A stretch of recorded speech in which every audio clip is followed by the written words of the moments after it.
Hi guys, welcome to English with Geet. आज हम सीखेंगे डेली यूज सेंटेंसेस। पहले मैं इन्हें हिंदी में बोलूंगी, फिर इंग्लिश में धीरे से बोलूंगी और फिर 2 बार इंग्लिश में प्रॉपर टोन से बोलूंगी। आप मेरे साथ साथ बोलिए, इससे आपकी प्रैक्टिस हो जाएगी और ये सेंटेंसेस आप याद कर पाएंगे। और याद से ये वीडियो एंड तक देखना, बिकॉज एंड में मैं आपका क्विज लूंगी। तो चलो शुरू करते हैं। अगर आपने इंग्लिश में कहना है कि उसके चक्कर में मत पड़ो, आप कहोगे don't get involved with him. Don't get involved with him. Don't get involved with him. अगर आपने इंग्लिश में कहना हो वो सीधा साधा नहीं है, आप कहोगे he is not a straight shooter. He's not a straight shooter. He's not a straight shooter. अगर आपने कहना हो आप जो चाहते हो वो करो, आप कहोगे do whatever you want to do. Do whatever you want to do. Do whatever you want to do. अगर आपने कहना हो, अगर आपने इंग्लिश में कहना हो मैं कोई कसर नहीं छोड़ूंगा, आप कहोगे I will leave no stone unturned. I will leave no stone unturned.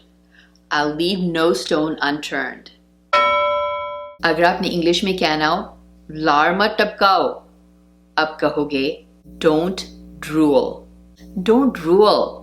Don't drool.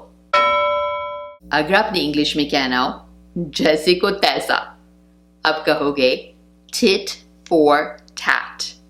Tit for tat. Tit for tat. अगर आपने इंग्लिश में कहना हो ये हुई ना बात, आप कहोगे that's the spirit. That's the spirit. That's the spirit. अगर आपने पूछना हो यहां आसपास कोई पार्क है, आप पूछोगे Is there a park nearby? Is there a park nearby? Is there a park nearby? अगर आपने इंग्लिश में कहना हो मुझे शांति से सो जाने दो, आप कहोगे Let me sleep in peace. Let me sleep in peace. Let me sleep in peace. अगर आपने कहना हो वो हमेशा मेरे काम में टांग अड़ाता है, आप इंग्लिश में कहोगे He always interferes in my business. He always interferes in my business. He always interferes in my business. अगर आपने इंग्लिश में कहना हो मैं उसे जानती भी नहीं, आप कहोगे I don't even know him. I don't even know him. I don't even know him. अगर आपने कहना हो इंग्लिश में बस यूं ही, आप कहोगे just like that. Just like that. Just like that. अगर आपने कहना हो ये कपड़ा सुखड़ गया है, आप कहोगे This cloth has shrunk. This cloth has shrunk. This cloth has shrunk.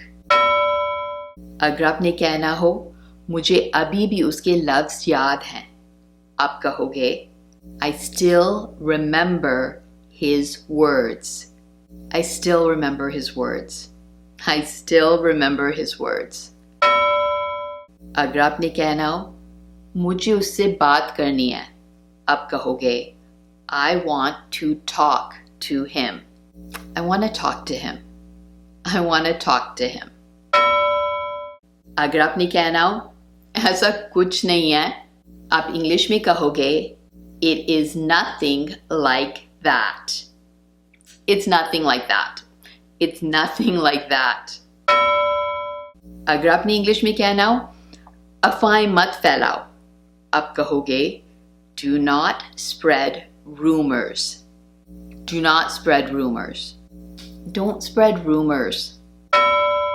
अगर आपने कहना हो इसे रोका नहीं जा सकता, आप कहोगे It can't be stopped. It can't be stopped. It can't be stopped. तुम मेरे लिए सब कुछ हो, आप कहोगे You mean the world to me. You mean the world to me. You mean the world to me. अगर आपने इंग्लिश में कहना हो दिल पे मत लो, आप कहोगे Don't take it to heart. Don't take it to heart. Don't take it to heart. तो गाइस आई होप आपको ये वीडियो पसंद आया। अब है टाइम आपका क्विज लेने का। मैं 5 सेंटेंसेस हिंदी में बोलूंगी, आपको कमेंट्स में इंग्लिश में लिखना है और मैं उनको चेक करूंगी और इनका जवाब आपको नेक्स्ट सेंटेंस वीडियो में मिलेगा। नंबर 1, मैं निकलने ही वाला था। नंबर 2, मूवी शुरू होने वाली है। नंबर 3, ये अजीब इत्तेफाक है। नंबर 4, मुझे कॉफी की लत है। एंड नंबर 5, मुझे भाषण मत सुनाओ।